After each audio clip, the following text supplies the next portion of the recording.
It wasn't the flowers that hit the floor first. It was the pit in my stomach. For weeks, I had a nagging feeling, that sense that something wasn't quite right. Clara had been distant, evasive, and too quick to end phone calls when I entered the room. But nothing prepared me for what I saw that night. The day had been long but promising. The board meeting wrapped earlier than expected, and I decided to surprise my wife with her favorite lilies. Anniversary or not, Clara loved those flowers. They were a symbol of our love, she once said. I was so naive back then. As I stepped into the house, it was the laughter that stopped me dead in my tracks. Clara's laughter, but not the kind she reserved for me anymore. It was soft, almost flirtatious, the sound drifting from the living room. My pulse quickened. The sound of voices, hushed but clear enough to identify, carried through the hallway. I stepped closer, and that's when I saw him. Nathan. He stood there casually, leaning against the doorway as though he owned the place. His hand rested lazily on Clara's hip, and he wore my robe. My robe! The one Clara had gifted me last Christmas. The scene might have been absurd if it wasn't so soul-crushing. Clara was facing him, her face flushed, and when she leaned in for a kiss, I felt my world collapse. That kiss wasn't stolen or hesitant. No, it was bold, deliberate, like they'd done it 100 times before. I must have made a noise. Maybe the flowers brushing against the doorframe or my breath catching in my throat, because they both turned to look at me. Nathan didn't flinch. Instead, he smirked, an arrogant curl of his lips that ignited every ounce of rage in me. "It's not what it looks like," Clara stammered, her face blanching as she stepped back from him. But Nathan? He didn't even bother to lie. He had the audacity to chuckle. "You weren't supposed to be back yet." His tone was casual, almost mocking, like I was the intruder in this situation. I stared at them, at the betrayal written so clearly on both their faces, and something inside me snapped. Not in the way you'd expect. No shouting, no violence, no immediate confrontation. Instead, I smiled. It was a cold, calculated smile, the kind that made Clara's eyes widen and her hand flutter to her chest like some fragile bird. I nodded slowly, acknowledging what I saw. Then I said, "Enjoy the robe, Nathan. It won't fit you for long." Without another word, I turned and walked out. Not to run away, no, to plan. I sat in my car for what felt like hours, gripping the steering wheel so hard my knuckles turned white. The lilies sat on the passenger seat, their scent cloying and nauseating now. I replayed the scene over and over in my head. The look on Clara's face, the smug grin on Nathan's. It wasn't just the betrayal that hurt. It was the sheer arrogance of it, the ease with which they thought they could disrespect me in my own home. Nathan wasn't just anyone. He was my best friend, my business partner, the man I trusted more than anyone. And Clara? She was supposed to be my anchor, my confidant, the love of my life. I could have confronted them right then and there, screamed, demanded answers. But what good would that have done? Words wouldn't undo the betrayal, and anger wouldn't satisfy the gnawing emptiness in my chest. No, I wanted more than answers. I wanted justice. Sitting in that car, I made a decision. I wasn't going to let them destroy me. Not my marriage, not my business, not my dignity. If they thought they could rob me of everything I'd built, they were wrong. I didn't go back inside that night. Instead, I drove to the one person who I knew would help me. Liam Carter, retired intelligence officer, my closest ally outside of Nathan, and the one man who could turn betrayal into a weapon. By the time I reached his door, the lilies were wilting in my hand, but my resolve was stronger than ever. When Liam opened the door, his face furrowed with concern at the sight of me, all I said was, "I need your help. They both need to pay." And so began the war. When you've been betrayed like that, the first instinct is rage. A hot, blinding desire to break something, anything. But sitting in Liam's living room that night, nursing a drink I barely tasted, I knew anger wouldn't get me anywhere. What I needed was strategy. And strategy? That was my domain. Liam leaned back in his chair, his sharp eyes studying me like I was a puzzle he was piecing together. He hadn't said much since I told him what had happened. That was his way. Always let the other guy talk first. Reveal too much. "So, your best friend," Liam finally said, his voice even, is screwing your wife and trying to screw you out of your company. What do you want to do about it? It was a question loaded with possibilities, and we both knew it. Liam wasn't a stranger to revenge. His time and intelligence had left him with a taste for precision. I didn't need to spell out what I wanted. He could see it in my eyes. I want to destroy him, I said, my voice steady. Not just him, her too. But Nathan? He's going to regret ever thinking he could outplay me. Liam nodded, a faint smile curling at the corners of his mouth. Good. Then let's start with intel. The first step was understanding the extent of their betrayal. How long had it been going on? How deep was Nathan's theft from the company? And most importantly, what were their plans? Liam and I worked through the night, setting up a strategy that would dismantle Nathan piece by piece. We started with Clara's phone. It was simple, really, an innocuous little bug Liam had installed on her device while I pretended to forgive her for her distant behavior earlier that week. Within hours, we had access to her messages, her calls, and even her location. The texts were enlightening. They painted a picture of a woman who had grown bored of her husband's consistency and enamored with Nathan's bravado. Messages like, "Michael doesn't see me anymore," and "You make me feel alive," made my blood boil. But it wasn't just about them. It was about the plan. Nathan wasn't just stealing my wife. He was stealing my business. Liam combed through financial records, uncovering evidence of embezzlement, so blatant it was almost laughable. Nathan had been funneling funds into offshore accounts for months, preparing to sell our company's tech patents to a competitor. And Clara? She was helping him cover his tracks. It was almost impressive, in a sick way. They'd built a house of cards, and they thought I was too blind to see it. But seeing wasn't enough. I needed to act. The first move was subtle. Nathan and Clara needed to believe they were safe, that I was oblivious. So I played my role. A husband too busy with work to notice his wife slipping away. A business partner too trusting to suspect betrayal. I didn't confront Clara when she texted Nathan at dinner, her phone lighting up under the table. I didn't flinch when she left the house late at night with some vague excuse about meeting friends. Instead, I set traps. Liam helped me install trackers on Clara's car and listening devices in Nathan's office. The beauty of technology is that people rarely notice it until it's too late.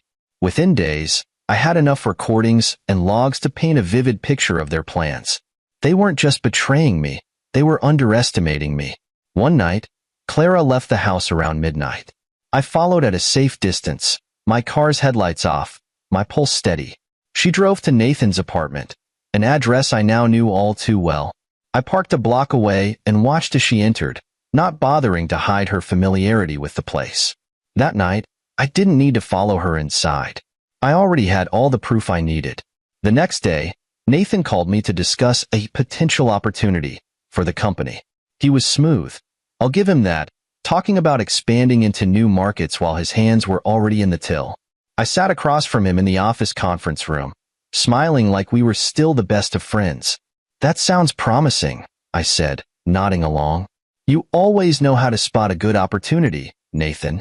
He grinned, the same cocky grin I'd seen in my doorway, and said, "Trust me, Michael. This could be huge for both of us." If only he knew. That night, Liam and I reviewed the evidence we'd gathered. We had recordings of Nathan and Clara discussing their affair, details of their plans to sell the company, and proof of Nathan's offshore accounts. "Time to move to phase 2, Liam said, his tone businesslike. "You've got the intel. Now it's time to hit where it hurts." I didn't respond right away. I was staring at a photo of Clara on my phone, a candid shot from happier times. She was laughing, her hand in mine, completely unaware of the storm she'd bring into my life. "Not yet," I said finally, setting the phone down. "Let them think they're winning. The higher they climb, the harder they'll fall." Liam smiled. "Now you're thinking like a strategist. The beauty of revenge lies in its subtlety. You don't strike first. You let your prey dance around the fire until they're too close to notice the heat." That's exactly what I did. Clara and Nathan thought they were in the clear, that I was blissfully unaware of their betrayal. It was time to make them question everything. It started with little things. I moved Clara's favorite book, the one she always kept on her bedside table, to the kitchen counter. A small detail, one she might dismiss as forgetfulness. But then I did it again, and again. Each time she noticed, I'd watch her furrow her brow and hesitate before putting it back. It was working. Then there was the cologne. I knew Nathan had taken to using the guest bathroom when he came over. I made sure to leave my bottle of cologne there, a scent Clara knew intimately. The first time Nathan caught the faint whiff of it, I saw him glance over his shoulder. His confidence flickered, just for a second. That was enough. At dinner, I'd sprinkle in questions that weren't quite accusations, but felt close enough to make Clara squirm. "How was your day?" I asked one evening, twirling spaghetti on my fork. "Anything interesting happen?" She froze, fork halfway to her mouth. "Oh, nothing special," she said, a little too quickly. Same old, same old." I smiled, leaning back in my chair. "Good. I like our life the way it is, simple, honest." Her hand trembled slightly as she reached for her glass of wine. Nathan was harder to crack, but even his arrogance had its limits. I began leaving cryptic notes in Clara's handbag, messages like, "I know what you did, and truth always finds its way out." Clara, panicked, showed them to Nathan, who brushed them off as pranks. But I saw the cracks forming. One night, I left a framed photo of Clara and me on the coffee table at Nathan's apartment. Liam and I had broken in while they were out, careful to leave no trace of our visit except for that photo. When Clara saw it, she called me immediately, her voice shaking. "Michael, did you leave a picture at Nathan's place?" she stammered. I feigned confusion. "What are you talking about? Why would I do that?" Her silence spoke volumes. Nathan, on the other hand, began to lose sleep. Liam's idea of intermittent visits to his apartment worked like a charm. A creak of a door here, a light flickering there. Nathan's bravado began to crumble. One night, Liam slipped into the garage and disconnected the spark plugs on Nathan's car, making it stall at every turn. Nathan grew paranoid, convinced someone was watching him. Clara tried to reassure him, but her own nerves were fraying. "You're imagining things," she whispered once, not knowing I had a recording of the conversation. "Michael doesn't suspect anything." Nathan snapped back. "He's not stupid, Clara. He knows. I can feel it." If only he knew just how much I knew. The next stage of my plan was more public. I started showing up at places Nathan frequented, coffee shops, restaurants, even the gym. I never said a word to him, never even acknowledged his presence. I just made sure he saw me. The first time, he did a double take, his confidence returning as he gave me a smug nod. By the third time, he couldn't hide the unease in his eyes. Clara, meanwhile, began retreating into herself. She started canceling plans, avoiding her usual social circles. When I asked her why, she muttered something about needing space. The irony wasn't lost on me. The best part? They couldn't accuse me of anything without exposing themselves. Clara couldn't confront me about the notes or the cologne without admitting her affair. Nathan couldn't report the break-ins without raising questions about why I'd target him in the first place. They were trapped in a web of their own making, and I was the spider, patiently waiting for the right moment to strike. One evening, Clara sat across from me at dinner, her hands fidgeting with the edge of her napkin. "You've been different lately," she said hesitantly. I raised an eyebrow. "Different? How so?" She hesitated, as though trying to find the right words. "I don't know. Quieter. Like you're holding something back." I smiled, leaning forward slightly. "Maybe I'm just observing." Her breath hitched, and for the briefest moment, her mask slipped. She looked guilty, almost scared. I let the moment stretch, savoring it, before returning to my meal as though nothing had happened. The beauty of psychological warfare is that it doesn't need to be loud or flashy. Sometimes it's the quiet moments, the missing book, the misplaced photo, the lingering scent, that do the most damage.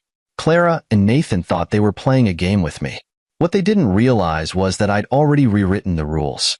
The fun was just beginning. I spent weeks setting the stage, watching them squirm under the weight of their guilt and paranoia. But psychological games were just the beginning. It was time to strike. The first blow wouldn't be loud. It would be precise, targeted, and devastating. Nathan and Clara wouldn't even see it coming. It started with Nathan's finances.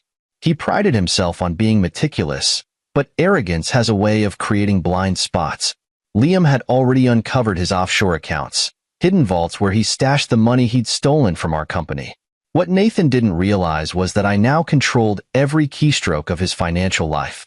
Late one night, while Nathan was no doubt sleeping soundly in my robe, I sat at my desk, the glow of my laptop illuminating the grim determination on my face. Liam had set up access to Nathan's accounts, and with a few clicks, I drained them. Every dollar he'd stolen, every cent he thought he'd gotten away with. It all vanished, redirected to charities that would never trace it back to me. The next morning, Nathan called me. "Michael, we need to talk," he said, his voice tinged with panic. "What's wrong?" I asked, feigning concern. "It's nothing urgent," he lied. "Just some issues with the accounts. I'm handling it." I smiled to myself. Let me know if you need any help. The irony was delicious. His financial ruin wasn't enough. I needed to dismantle his reputation, too. Nathan had been courting a competitor, pitching a deal that would have sold off our company's most valuable assets. The details of this deal were supposed to remain a secret until I leaked them. Using an anonymous email, I sent documents and audio recordings to the heads of the competitor's board. These weren't just simple leaks. They painted Nathan as an unstable, untrustworthy thief. Within hours, the deal was dead, and Nathan's name was tainted. I heard about his reaction through Clara. That evening, she came home unusually tense, her lips pressed into a thin line. She barely touched her dinner, and when I casually asked how her day was, she snapped, "It was fine, Michael. Why do you always have to ask?" Her reaction told me everything I needed to know. Nathan was spiraling, and Clara was caught in the whirlpool. The real art of revenge is making the enemy believe they're falling apart on their own. To Clara and Nathan, their bad luck was nothing more than a string of unfortunate coincidences. But every move I made was calculated. Take the gala, for instance. It was a charity event Nathan had been planning to use as a networking opportunity. I made sure to attend, dressed in my finest, with a quiet confidence that made him visibly uncomfortable. We exchanged polite pleasantries, but every word I spoke carried a double meaning. "Success is all about trust," I said at one point, raising my glass to him. "Wouldn't you agree, Nathan?" His hand tightened around his glass, the faintest flicker of doubt crossing his face. "Of course," he replied stiffly. The night ended without incident, or so Nathan thought.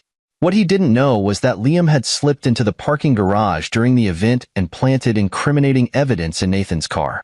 Falsified documents and records that painted him as the mastermind of a corporate fraud scheme.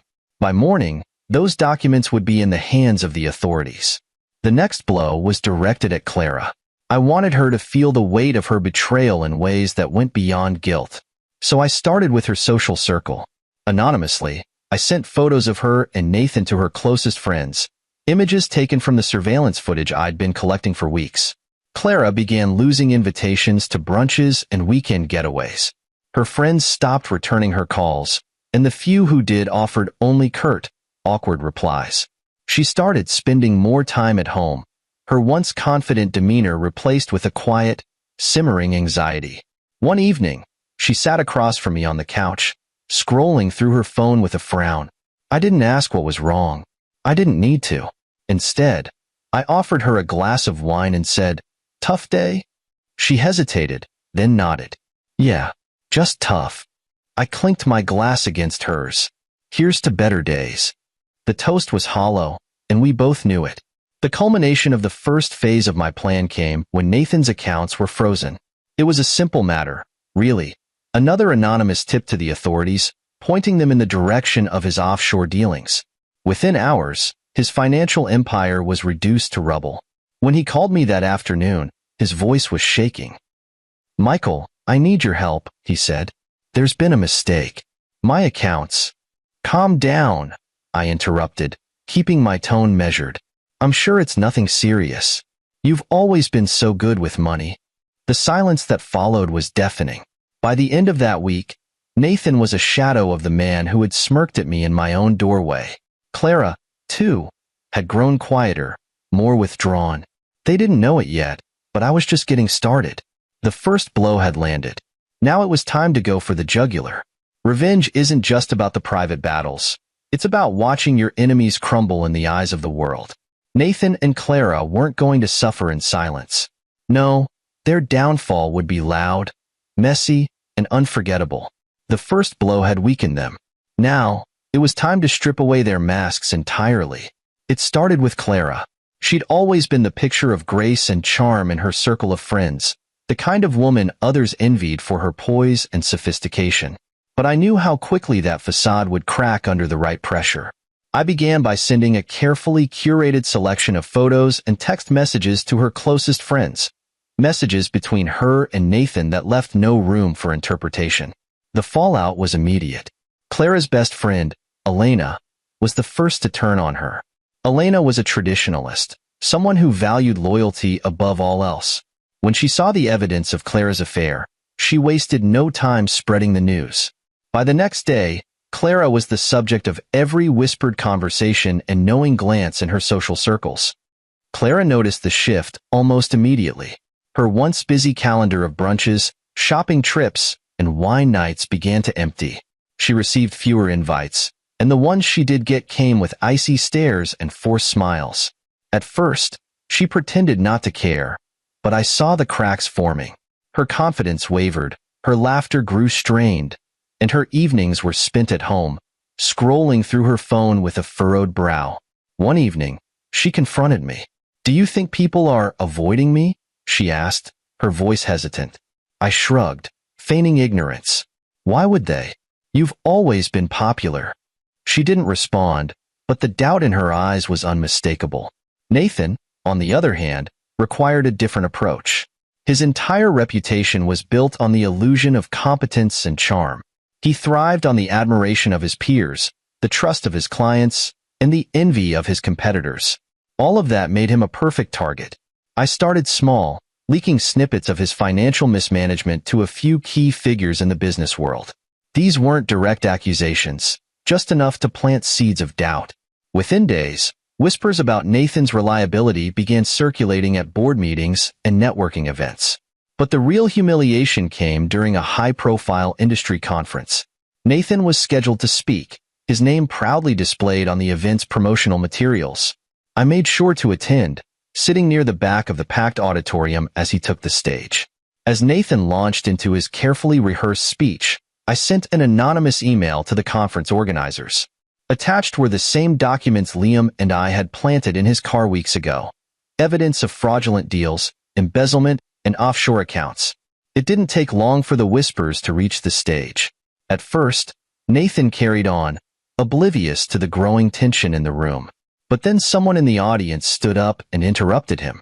"Mr. Cole," the man said, his voice loud and firm, "can you address the allegations about your financial misconduct?" Nathan froze. His polished demeanor faltered, and for a moment, he looked like a deer caught in headlights. He stammered out a response, denying the claims, but the damage was done. By the time he stepped off the stage, his reputation was in tatters. Back home, Clara was unraveling. She'd heard about Nathan's public humiliation and was furious, not because of what he'd done, but because of how it reflected on her. She confronted him in his apartment, her voice rising as she demanded answers. "You promised me everything would be fine," she shouted. Her words captured perfectly by the listening device I'd planted weeks ago. "Now everyone thinks I'm just as guilty as you." Nathan snapped back, his own frustration boiling over. "Maybe if you weren't so careless, this wouldn't have happened." The argument escalated, their voices overlapping in a chaotic symphony of blame and denial. Listening to it later, I almost felt sorry for them. Almost. The next step was to expose their affair to the broader public. I reached out to a local tabloid under a pseudonym, providing them with the juiciest details of Clara and Nathan's betrayal. The story, complete with photos, texts, and timelines, hit the front page within days. The headline read, "Power Couple Torn Apart by Scandalous Affair." The article painted Clara as a gold digger and Nathan as a schemer, their actions laid bare for everyone to see. Clara's name was dragged through the mud, her image of perfection shattered. Meanwhile, Nathan's remaining business connections began cutting ties, unwilling to associate with a man whose name had become synonymous with scandal. Clara couldn't take the pressure. One evening, she broke down in tears at the dinner table. "I don't know what's happening, Michael," she sobbed, her voice thick with desperation. "It's like the whole world has turned against me." I reached across the table, my expression one of feigned concern. "I'm here for you," I said, patting her hand. "No matter what." She clung to me like a drowning woman grasping for a lifeline, completely unaware that I was the one pulling her under. The beauty of public humiliation is that it forces people to confront their worst fears in the harshest light possible. For Nathan and Clara, that meant watching their carefully constructed lives crumble while I stood by, seemingly untouched by the chaos. And the best part? They still had no idea what was coming next. I had watched them crumble piece by piece, like a house built on a rotting foundation. But now, it was time for a direct confrontation. Not a chaotic shouting match. No, that wasn't my style. This would be a confrontation Nathan would never forget, a moment when he realized exactly who he had underestimated. The perfect opportunity came during a charity gala. Nathan had managed to cling to the remnants of his reputation, using the event to network with whoever still believed in him. Clara, of course, was absent, hiding away from the humiliation she faced daily. I arrived late, letting the room fill with chatter and clinking glasses before making my entrance. I wore a crisp black suit, the kind that commands attention without being ostentatious. As I scanned the room, I spotted Nathan by the bar, laughing too loudly and gripping a whiskey glass like it was his lifeline. He saw me, and his laughter faltered. His smile tightened, forced and uneasy. I raised my glass to him from across the room, giving him a small nod. That was enough to make him down the rest of his drink in one gulp. I waited, biding my time, until Nathan was cornered near the balcony. He was speaking to a potential investor, his charm turned up to 11, when I approached. I placed a hand on his shoulder, forcing him to look at me. His smile wavered. "Michael," he said, his voice overly cheerful. "What a surprise." "Thought I'd join in the festivities," I replied, my tone light. After all, charity's a good way to clear one's conscience. His jaw tightened at my veiled jab. The investor excused himself awkwardly, sensing the tension, leaving us alone. "Let's talk," I said, motioning to the balcony. It wasn't a request. The city skyline stretched out before us, glittering and vast, as we stepped outside. Nathan tried to play it cool, leaning casually against the railing, but the twitch in his jaw betrayed him. "What's on your mind, Michael?" he asked, his tone a mix of annoyance and unease. I leaned against the opposite railing, my hands in my pockets. "Oh, just thinking about trust," I said, my voice calm. "How fragile it is. How easily it can be broken." Nathan stiffened but didn't respond. I let the silence stretch, watching him squirm under the weight of my gaze. "Here's the thing," I continued, my tone hardening. "You didn't just betray me, Nathan. You betrayed everything we built together. The company, the partnership, the friendship. And for what? A cheap affair? A few $1,000,000? Nathan opened his mouth to speak, but I held up a hand, stopping him. "Save it," I said coldly. "I've heard enough lies to last a lifetime." For the first time, Nathan looked genuinely rattled. "Look, Michael," he began, his voice faltering. "I didn't mean for things to get this far. It just happened." "It just happened?" I repeated, my voice dripping with disdain. "That's your excuse?" He ran a hand through his hair, his composure unraveling. "I made a mistake, all right? But we can fix this. The company." I laughed, cutting him off. "The company? Oh, Nathan, the company is fine. It's you who's screwed." His eyes widened in panic. "What do you mean?" I stepped closer, lowering my voice to a menacing whisper. "You think I didn't know about the offshore accounts? The stolen funds? The deal with the competitor? I've been 5 steps ahead of you this whole time." Nathan's face drained of color. "Michael, listen." "No, you listen," I snapped, my voice sharp. "You thought you could take everything from me and walk away unscathed? You don't even realize how deep in it you are. The authorities are already watching you, Nathan. The evidence? It's airtight. His panic turned to anger. You set me up, he hissed. I smiled, a cold, calculated smile that made him take a step back. I didn't set you up, Nathan. You did that all on your own. I just guided the process. Nathan lunged at me then, his face twisted in rage. But I was ready. With my military training, it was child's play to sidestep his attack and pin him against the railing. He struggled, but I held firm, leaning in close. You're done, Nathan, I said, my voice low and deadly. Every bridge you've ever built is burned. Every ally you thought you had has turned their back. And Clara? She's just as broken as you are. His struggles ceased, and he sagged against the railing, defeated. What do you want from me? He muttered, his voice barely audible. I stepped back, letting him go. I want you to remember this moment. The moment you realized you lost everything because of your arrogance. He stared at me, his eyes hollow. You're a monster, he whispered. I shrugged. Takes one to know one. I left him there on the balcony, a shattered man clinging to the last threads of his dignity. As I walked back into the gala, I couldn't help but smile. This wasn't the end, not yet, but it was a beginning. Nathan was broken, but I wasn't done breaking him. Not by a long shot. Nathan wasn't the only one unraveling. Clara, the woman I had once loved so deeply, was now nothing more than a shadow of herself. It wasn't enough for her to simply feel the consequences of her actions. I wanted her to carry the weight of her guilt every moment of the day. If Nathan's arrogance had driven him to betrayal, Clara's betrayal stemmed from weakness, and I intended to exploit that weakness until it consumed her. Clara had always been proud of her image, perfect wife, graceful hostess, and doting partner. That image was shattered now. The whispers among her friends had turned to full-on ostracization. Invitations stopped arriving, text messages went unanswered, and even her family began to pull away, embarrassed by the public scandal. I watched her try to hold it together, but the cracks in her facade grew wider every day. She spent more time staring blankly at her phone, as if waiting for someone, anyone, to reach out. She avoided going out, the once confident woman now hiding from the world she used to command. One evening, I found her sitting on the couch, wrapped in a blanket, her eyes red from crying. What's wrong? I asked, pretending to care. She sniffled, trying to compose herself.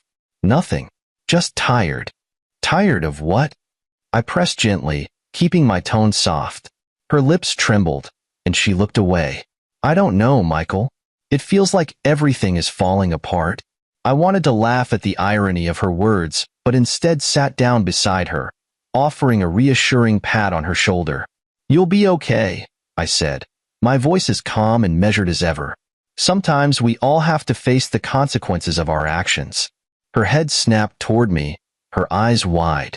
For a moment, I thought she might accuse me of knowing, but she didn't. Instead, she looked down at her hands, her guilt so palpable it was almost suffocating.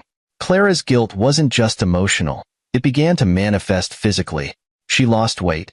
Her once radiant skin turned pale, and the bags under her eyes became a permanent fixture. The lively, vibrant woman I had married was now a husk, weighed down by the burden of her betrayal. But I wasn't done. Guilt is a powerful tool, but it needs to be sharpened to cut deep.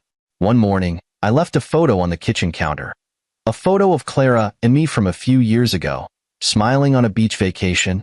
Underneath it, I wrote a simple note. Remember when we were happy? She found it while making coffee, and I watched her freeze, her hands shaking as she picked it up. Her reaction was everything I had hoped for. She clutched the photo to her chest, tears streaming down her face as she whispered, "I'm so sorry." She thought I hadn't heard her, but I had. And her apology wasn't enough. Not yet. That night, I played the ultimate card. I cooked dinner, something I hadn't done in weeks, and set the table as if nothing was wrong. Clara, surprised by the gesture, sat down across from me, her eyes flickering with a faint hope that maybe, just maybe, things could go back to normal. I was thinking about us, I said as I poured her a glass of wine. About how things used to be. She blinked, her expression wary. What do you mean? I smiled, leaning forward slightly. Before things got complicated. Her breath hitched, and I could see the panic rising in her eyes. She forced a nervous laugh. Complicated? What are you talking about? Oh, just life, I said, waving a hand dismissively. Work, stress, the usual distractions. It's easy to lose sight of what matters, isn't it? She nodded slowly, her hands gripping her wineglass like a lifeline. Yeah, it is. I let the silence stretch, watching her squirm, before finally saying, I think we should focus on rebuilding what we've lost. Don't you? Her head snapped up, and I saw the mix of relief and fear in her expression. Yes, she said quickly. I think that's a great idea. I raised my glass. To new beginnings. She clinked her glass against mine, her hands trembling. She didn't know it yet, but this wasn't a new beginning for us. It was the beginning of her downfall. Clara's guilt began to consume her. She tried to be more attentive, more present, but her efforts only made her seem more desperate. She started cooking elaborate meals, leaving notes in my briefcase, and asking about my day with a forced cheerfulness that was almost pitiful. I played along, pretending to accept her efforts while secretly reveling in her misery. The more she tried, the more I saw how far she had fallen. And the best part? She didn't even realize that every step she took toward fixing things only deepened her guilt.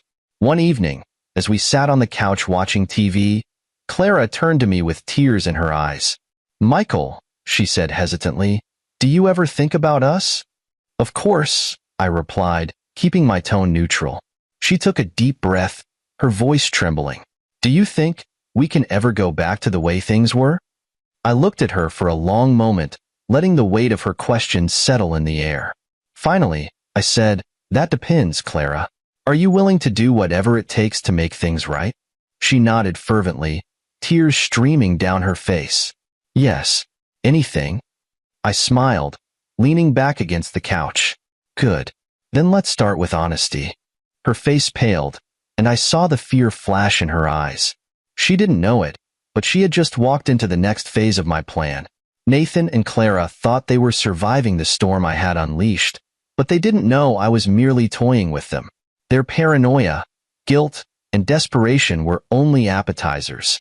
Now it was time for the main course, complete and total destruction. Nathan was barely holding on. His accounts were frozen, his reputation was in shambles, and whispers of legal trouble had reached his remaining business associates. He spent his days dodging calls from creditors and his nights drowning in whiskey. But his biggest mistake was clinging to Clara as his last lifeline. Clara, however, was just as broken. Her guilt over betraying me, combined with the public humiliation she faced, made her a shell of her former self. Their relationship, once rooted in betrayal and arrogance, was now a pit of mutual resentment. I had watched their arguments escalate through the recordings from the bugs I'd planted. Nathan blamed Clara for their unraveling. Clara blamed Nathan for dragging her into his mess. One night, their shouting match reached a fever pitch. Nathan accused Clara of being careless and weak, while Clara fired back that he had ruined her life.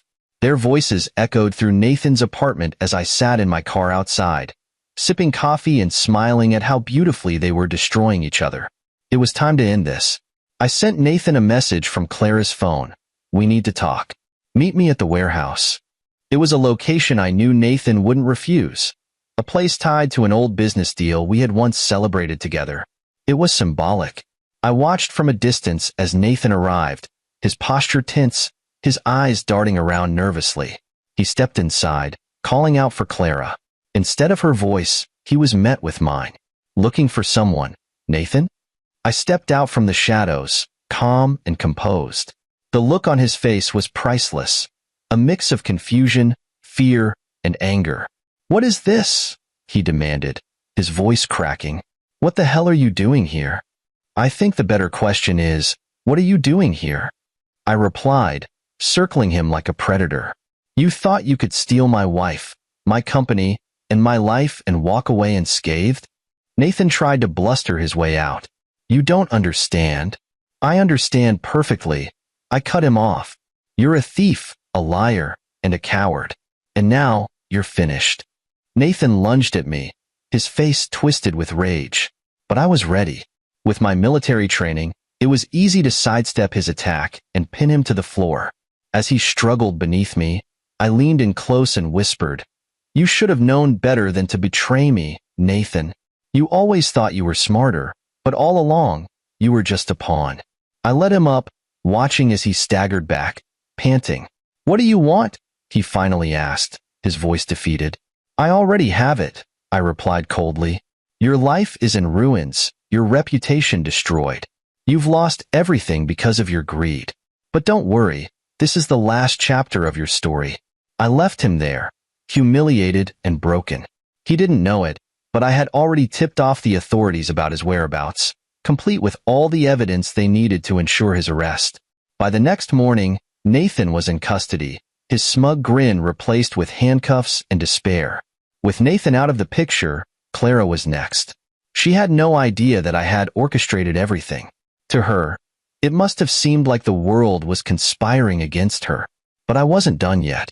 I filed for divorce the day after Nathan's arrest, ensuring she received the news in the most public way possible. Clara showed up at home, tearful and frantic. "Michael, please," she begged, clutching the divorce papers. "I know I've made mistakes, but we can fix this. I can fix this." I looked at her, my expression unreadable. "You think this is something you can fix? Clara, you didn't just betray me. You destroyed everything we built. And for what? A man who left you with nothing?" Her sobs filled the room, but I felt no sympathy. "It's over," I said simply. "You'll get nothing from me. No money, no sympathy, nothing. You chose your path. Now you can walk it alone." Her tears turned to anger, and she tried to blame me for her actions. "You were distant. You didn't see me anymore." I laughed bitterly. "Is that what you tell yourself to sleep at night? That it's my fault you betrayed me?" Clara broke down completely, collapsing onto the couch. She knew she had lost. The divorce went through quickly, leaving her with no assets and no allies. She packed her things and left town, a disgraced and broken woman. With Clara and Nathan gone, I finally felt a sense of peace. But it wasn't triumph I felt, it was emptiness. Revenge had been my purpose for so long that now, without it, I felt unmoored. I spent weeks reflecting on everything that had happened, trying to piece together what I wanted my life to look like moving forward. Eventually, I found solace in helping others. I donated a portion of my wealth to organizations that supported victims of betrayal, channeling my pain into something meaningful. One quiet evening, I visited Nathan's grave. It was a simple, unmarked plot, fitting for a man who had left nothing behind. I placed a single rose on the grave and muttered, "You always wore a smile when you betrayed me. Now you can wear it 6 feet under." As I walked away, the weight of the past lifted from my shoulders.